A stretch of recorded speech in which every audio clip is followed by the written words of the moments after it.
Hey guys, how are you? I wish that you all are good. So guys, first of all, Happy Republic Day guys. And मैं आपको बताता हूँ आज मेरे साथ क्या हुआ है. तो गाइज आज जो है मुझे बाइक में थोड़ा सा काम कराना था, तो हम जा रहे थे सर्विस सेंटर. तो आप सर्विस सेंटर जा रहे थे, ऑन द वे हमने देखा एक रैली निकल रही थी. तो अब हमारा रास्ता भी वो ही था जहाँ से रैली जा रही थी. तो अब हमने रैली को पीछे से ज्वाइन कर लिया हल्के हल्के, और बिना किसी रेड लाइट पर रुके सीधा हम चलते रहे उसके साथ साथ. फिर हमने देखा तो वो रैली थी 26 जनवरी के लिए. वो एक मुस्लिम रैली थी, जो कि just for celebration of republic day, nothing as more. तो हमने भी उन्हें ज्वाइन कर लिया अपना जल्दी पहुंचने के लिए. एंड ना कोई रेड लाइट पे रुकना पड़ा ना कुछ और. तो हम भी जल्दी से अपने जगह पहुंच गए जहां में जाना था.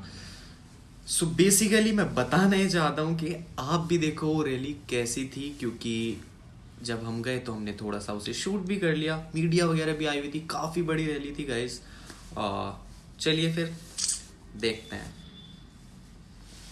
के पीछे हमारे उलमाए किराम के लाशें हैं, हमारे उलमाए किराम की कुर्बानी है. मैं हुकूमत के नुमाइंदों के सामने कहना चाहता हूँ, हमारा इस रैली का जो पैगाम है अमन और शांति का पैगाम है, अमन और सुकून का पैगाम है. मैं अपने नौजवानों से भी गुजारिश करना चाहता हूँ कि इस रैली को कामयाब बनाने के लिए अगर आपको तकलीफ़ों का सामना करना पड़ रहा है तो कर गुजरे. बिल्कुल अपने उलमाए किराम की कुर्बानियों को देखें. उन्होंने अपनी बीवियों को बेवा करवा दिया, अपने बच्चों को यतीम करवा दिया, लेकिन तुम्हें और हमें इस आज़ादी के माहौल तक पहुँचाने की भरपूर कोशिशें की हैं, जो ये दिन हमें देखना नसीब हो रहा है. नारेबाजी ईमान के अंदर, मुसलमान के अंदर, इंसानों के अंदर जोश तो पैदा करती है, लेकिन हमें जो सीखना चाहिए था इस रैली के अंदर से वो पैगाम लेके जाएं. सिर्फ नारेबाजियों से इस्लाम नहीं चमकता. इस्लाम के लिए तो अमन और सुकून वाला बनना पड़ता है. अल्लाह के रसूल मोहम्मद अरबी सल्लल्लाहु अलैहि वसल्लम सारे के सारे दुरूद शरीफ पढ़ें, नजराने अकीदत पेश करें सल्लल्लाहु अलैहि वसल्लम. उनका पैगाम उठा करके देखें.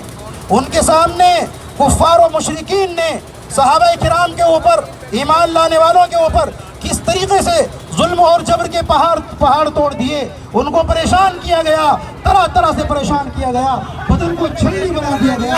लेकिन अल्लाह के रसूल सल्लल्लाहु अलैहि वसल्लम अगर चाहते एक मरतबा हाथों को उठाकर दुआ करते, आकर के पूछ रहे थे क्या चाहते हो, क्या तुम्हारी तमन्ना है, क्या ख्वाहिश है. अल्लाह के रसूल ने हम तमाम को अहिंसा का सबक दिया, हम तमाम को अमन और सुकून का सबक दिया, हम तमाम को जज्बा कुर्बानी दिया है, हम तमाम को बहुत ज़्यादा इत्तिहाद का सबक दिया है.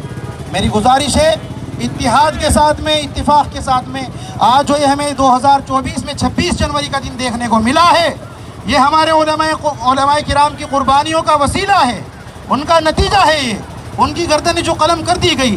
तामसिन की मैंने आपको बात बताई थी.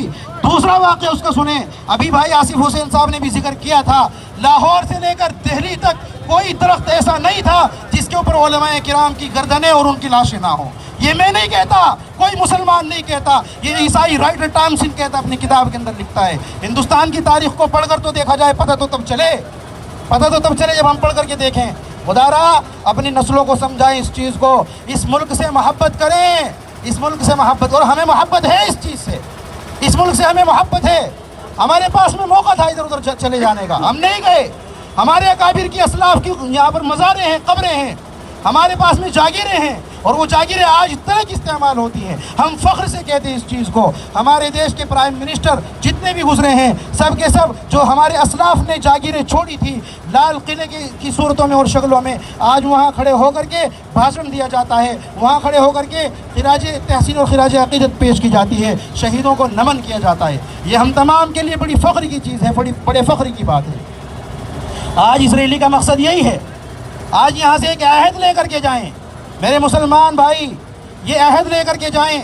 अपने अकाबिर की तारीख़ को हम भरपूर तरीके से पढ़ने की कोशिश करेंगे इंशाअल्लाह अज़ीज़. अपने बच्चों को पढ़ाने की कोशिश करेंगे, अमन सुकून और सलामती का पैगाम देंगे.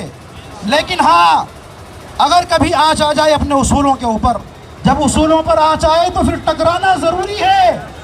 जब उसूलों पर आँच आ जाए तो फिर टकराना जरूरी है। अगर जिंदा हो तो फिर खुलकर बोलो, जिंदा नजर आना जरूरी है। अगर हमारे ऊपर जुल्म के और जबर के पहाड़ तोड़े जाएंगे, जिस तरीके से 1947 हिंदुस्तान हिंदुस्तान संविधान बचाओ, संविधान बचाओ, संविधान बचाओ, संविधान बचाओ, संविधान बचाओ, संविधान बचाओ, हिंदुस्तान हिंदुस्तान हिंदुस्तान हिंदुस्तान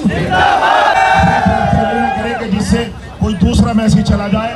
मुझे उम्मीद है कि सब लोग अल्लाह की बात को मानेंगे, लब्बैक कहेंगे, बस यही बात कहनी थी।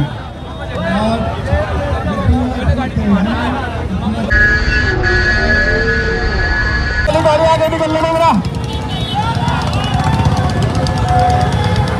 सभी लोग